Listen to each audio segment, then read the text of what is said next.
Bé, ara que tinc una estona miraré a veure si puc llegir la fura. A veure què diu aquí a la secció de Llorenç.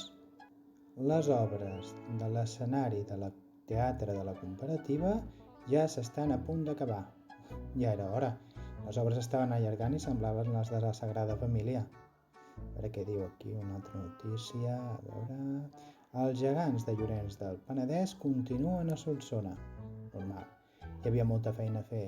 Ja feia anys que calia que els arreglessin i els pintessin. A veure, aquí, mira, aquí acompanyen l'article amb una foto de la geganta. Bueno, això ho miraré amb més calma després. A veure què més posa... Ah, mira, aquesta notícia.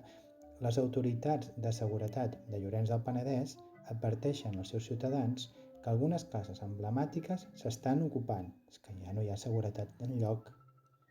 Ai, mira, aquí hi ha una altra notícia. Una llorencenca es presenta al programa de talents de Tu sí que vals.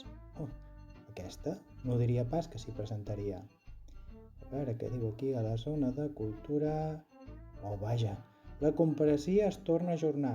La veritat és que amb això del Covid no ens en sortirem amb el tema de la cultura. Però bueno, en fi, l'important és que tard o d'hora es faci. I a veure aquí... Ostres, mira, la vetllada. Us esperem a tots el dia 26 de desembre a la tarda, a les 7:30 justament. No sé si la podran fer amb aquestes restriccions que hi ha. Bé, ja ho veurem.